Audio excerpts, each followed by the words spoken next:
Yo'q, bir hafta ishlab ko'rdim. Uncha yaxshi ish bo'lmadi. Ketmoqchiman. Mayli, omadingni bersin. Shogird qizlarim, ishlashni boshladinglarmi, ozgina sabrliroq bo'lishlaringiz kerak. Sizlar ustozlaringizdek yozdirilib yoki bo'lmasa 3-4 odam ochibga turadi deb o'ylamanglar. Sizlarga muhit yoqdimi, o'sha joyga qolishga harakat qilinglar. Masalan, qizlari yoki bo'lmasa sharoiti, nimadir muhit sizga yoqdimi, o'sha yerga qoling. Ishingiz yaxshi bo'lsa, muomalangiz yaxshi bo'lsa, bemalol klient topa olasiz. To'g'ri, ustozingizdek qila olmasligingiz mumkin. O'zi o'ylab ko'ring, ustozingiz qanchalik yo'llarni bosib o'tgan. Xuddi o'shanday, siz ham qanchalik shuncha yo'l bosib o'tsangiz, siz ham undan zo'r bo'lib ketasiz. Iloji boricha juda ham yaxshi o'rganinglar.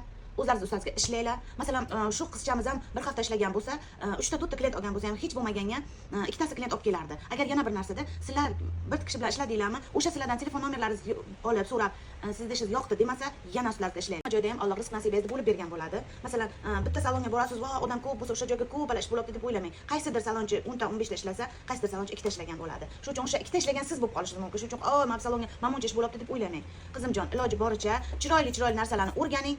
Ustozingizdan ham zo'r bo'lib ketasiz. Ishoning.